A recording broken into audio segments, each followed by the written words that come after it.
The Cabinet is the core of the British constitutional system. It is the supreme directing authority, the magnet of policy, as Barker calls it, which coordinates and controls the whole of the executive government, and integrates and guides the work of the legislature. According to Bagehot, the Cabinet is a hyphen that joins, the buckle that binds the executive and legislative departments together. Lowell calls it the keystone of the political arch. Sir John Marriott describes it as the pivot round which the whole political machinery revolves. Ramsay Muir speaks of it as the steering wheel of the ship of state. Sir Ivor Jennings succinctly says that the Cabinet provides unity to the British system of government. With whatever colourful phrase it may be described and from whatever angle it is approached, the Cabinet is the motive power of all political action in Britain. And yet it is not known to law. Like various other political institutions of the country, the Cabinet, too, is the child of chance. Until 1937, it was not even mentioned. In any Act of Parliament, and in the Ministers of the Crown Act there is just an occasional reference to it. As the Cabinet has no legal existence, its actions have not the force of law. The judicial acts of the Cabinet are formally made the actions of the Privy Council, which body has existence in law. The machinery of the Cabinet system is, thus, based upon conventions, unwritten but always recognized and stated with almost as much precision as the rules of law. This, indeed, is the most remarkable outcome of the British Constitution. The Cabinet of the United Kingdom is the senior decision-making body of the Government of the United Kingdom. A committee of the Privy Council, it is chaired by the Prime Minister and its members include Secretaries of State and other senior ministers.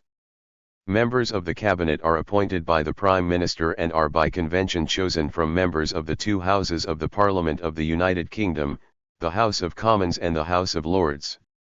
The Ministerial Code says that the business of the Cabinet, and Cabinet committees, is mainly questions of major issues of policy, questions of critical importance to the public and questions on which there is an unresolved argument between departments.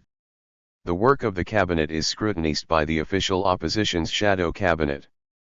Until at least the 16th century, individual officers of state had separate property, powers, and responsibilities granted with their separate offices by royal command, and the Crown and the Privy Council constituted the only coordinating authorities. In England, phrases such as Cabinet Council, meaning advice given in private, in a cabinet in the sense of a small room, to the monarch, occur from the late 16th century, and, given the non-standardized spelling of the day, it is often hard to distinguish whether council or council is meant. The OED credits Francis Bacon in his Essays, 1605, with the first use of Cabinet Council, where it is described as a foreign habit, of which he disapproves, for which inconveniences, the doctrine of Italy, and practice of France, in some kings' times, hath introduced cabinet councils, a remedy worse than the disease.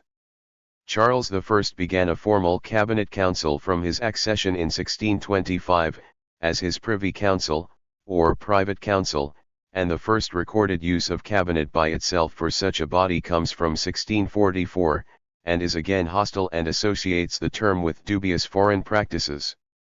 There were ministries in England led by the Chief Minister, which was a personage leading the English government for the monarch.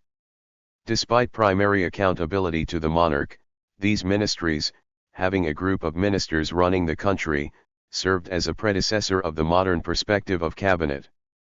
After the ministry of Lord Stanhope and Lord Sunderland collapsed, Sir Robert Walpole rose to power as First Lord of the Treasury. Since the reign of King George I, the Cabinet has been the principal executive group of British government.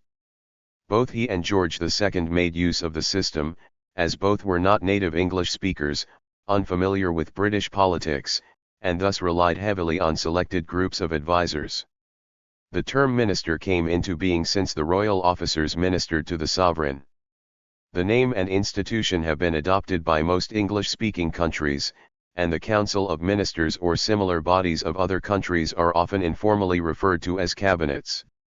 The modern cabinet system was set up by Prime Minister David Lloyd George during his premiership, 1916 to 1922, with a cabinet office and secretariat, committee structures, unpublished minutes, and a clearer relationship with departmental cabinet ministers. The formal procedures, practice, and proceedings of the cabinet remain largely unpublished. This development grew out of the exigencies of the First World War, where faster and better coordinated decisions across government were seen as a crucial part of the war effort. Decisions on mass conscription, coordination worldwide with other governments across international theaters, and armament production tied into a general war strategy that could be developed and overseen from an inner war cabinet. The country went through successive crises after the war: the 1926 general strike, the Great Depression of 1929–32, the rise of Bolshevism after 1917 and fascism after 1922, the Spanish Civil War 1936 onwards, the invasion of Abyssinia 1936, the League of Nations crisis which followed, and the rearmament and resurgence of Germany from 1933, leading into the Second World War.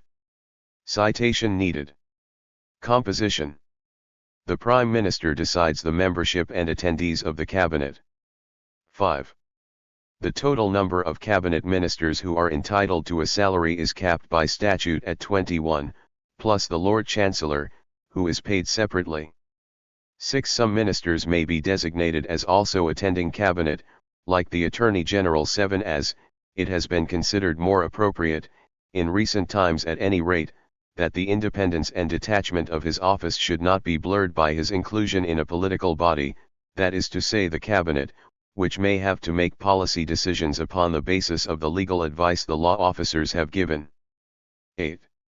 The Cabinet is a committee of the Privy Council, though this interpretation has been challenged, and, as such, all Cabinet Ministers must be Privy Councillors. 9.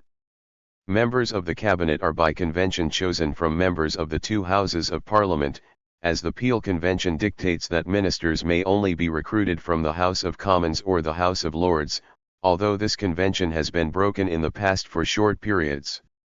10. Patrick Gordon Walker is perhaps the most notable exception. He was appointed to the Cabinet despite losing his seat in the 1964 general election, and resigned from Cabinet after running and losing in a by-election in January 1965. 11. Sometimes, when a minister from neither house is appointed, they have been granted a customary peerage. 12. The Cabinet is now made up almost entirely of members of the House of Commons. 7.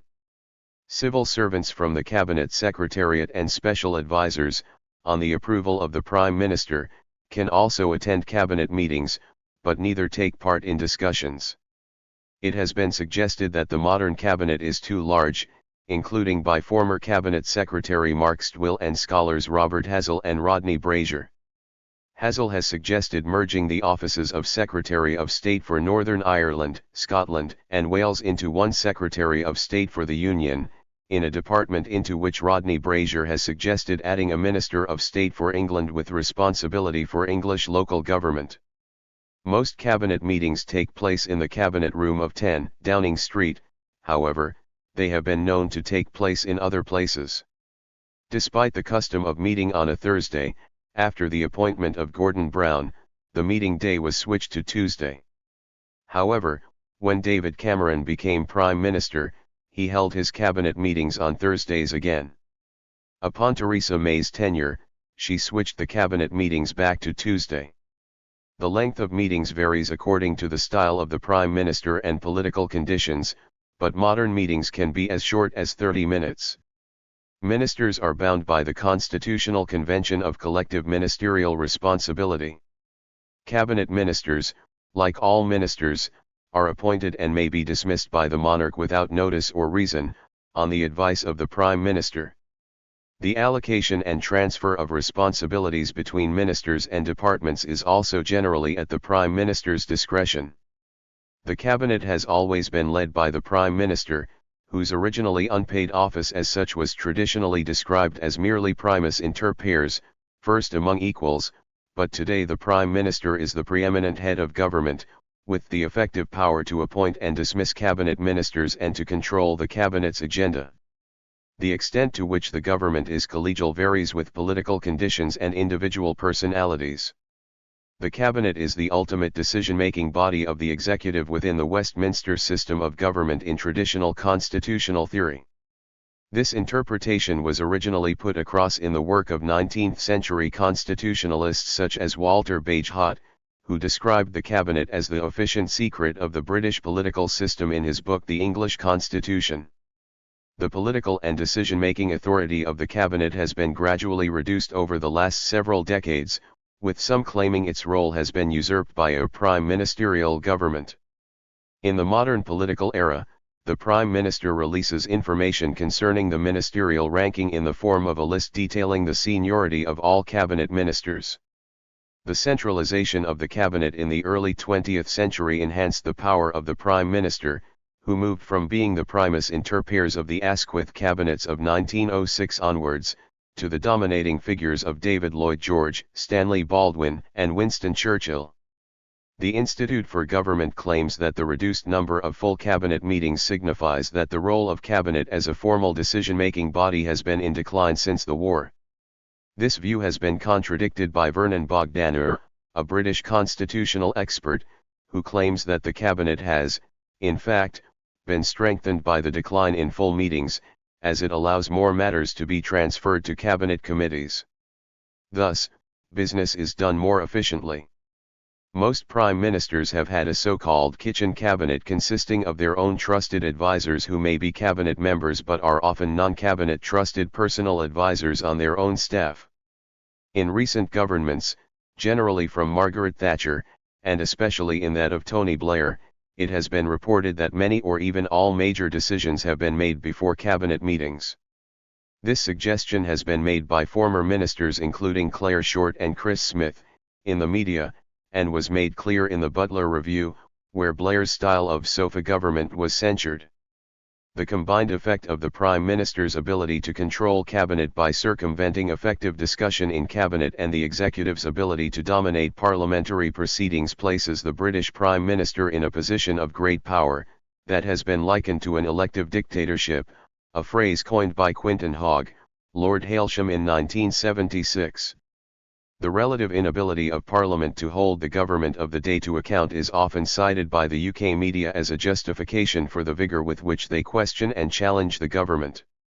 The classic view of cabinet government was laid out by Walter Bagehot in the English Constitution, 1867, in which he described the Prime Minister as the primus inter pares, first among equals.